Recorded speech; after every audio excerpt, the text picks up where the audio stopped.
Avec sa mythique chevelure au vent, son sourire charmeur et sa frappe de mule imprévisible et terrassante, Diego Forlán a fait trembler les défenses du monde entier. Un buteur redoutable et combatif habité par la grinta sud-américaine. Le Cachavacha est aussi un guerrier fidèle à ses racines et aux siens.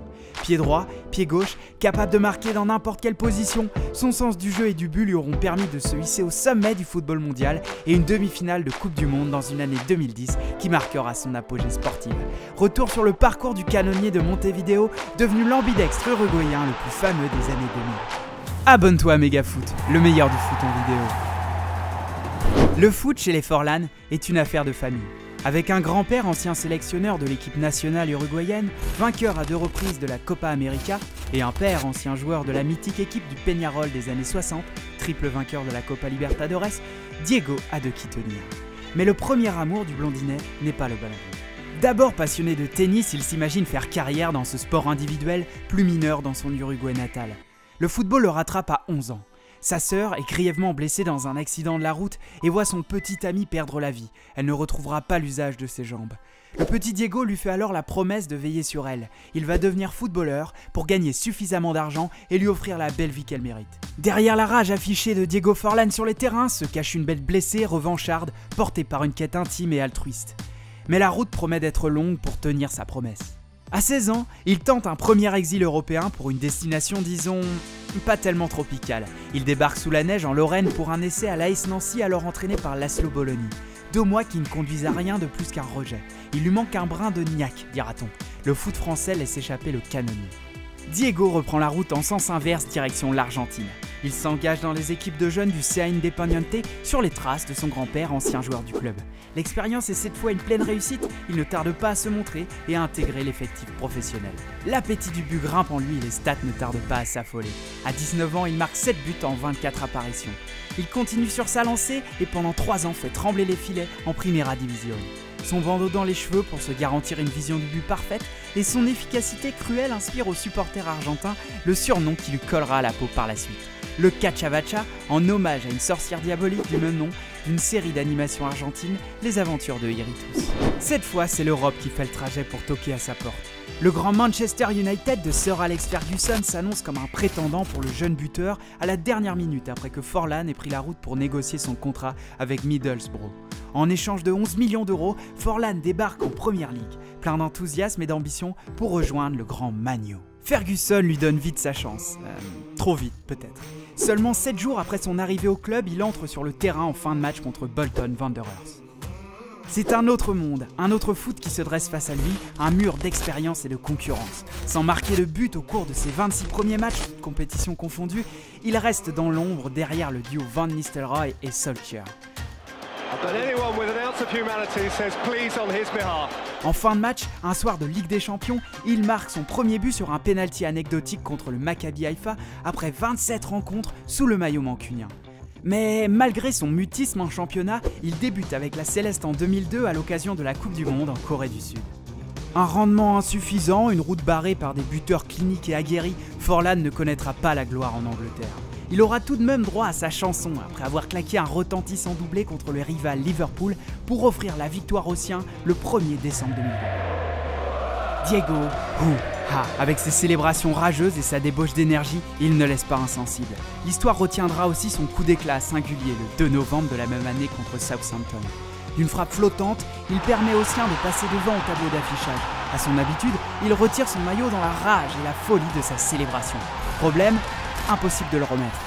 Il continue de jouer quelques instants et récupère même le ballon, maillot en main, sous les acclamations du public séduit par son implication.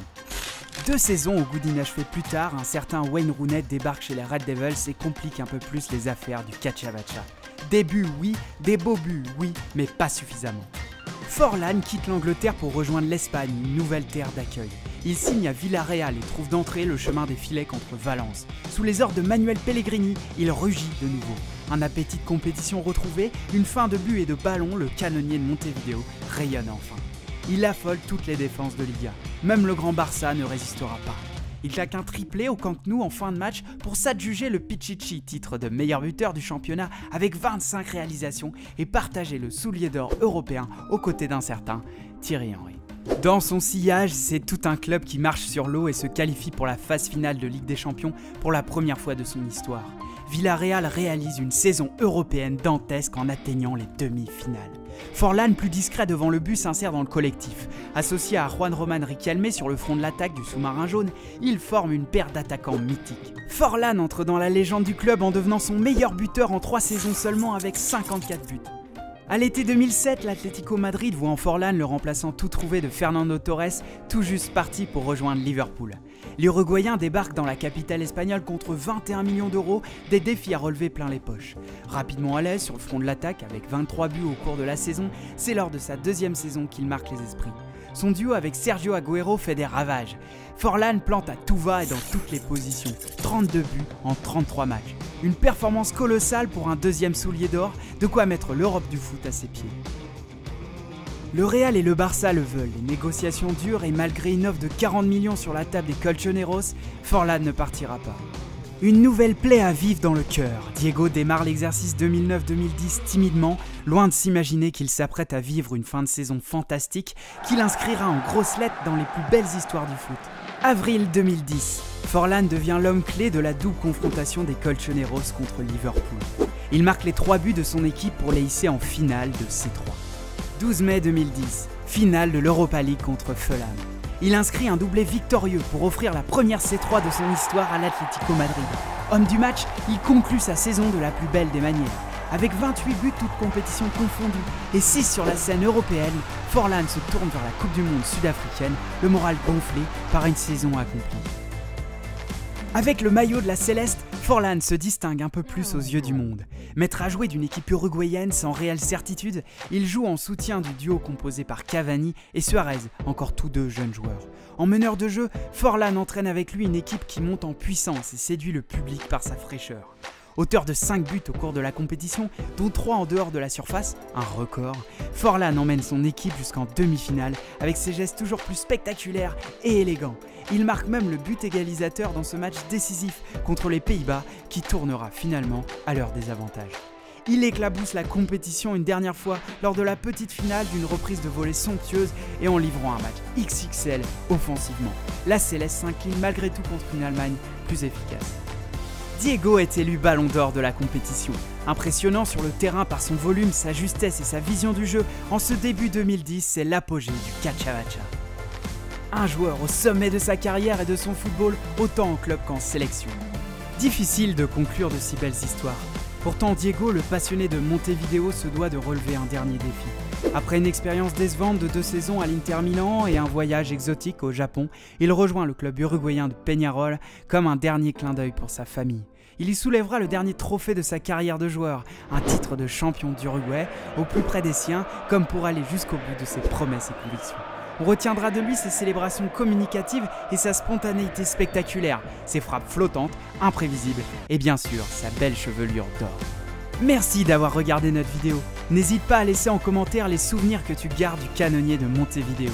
Si tu as kiffé, tu peux aussi parler de notre chaîne autour de toi, aimer et partager. A très vite pour une nouvelle vidéo. Ciao!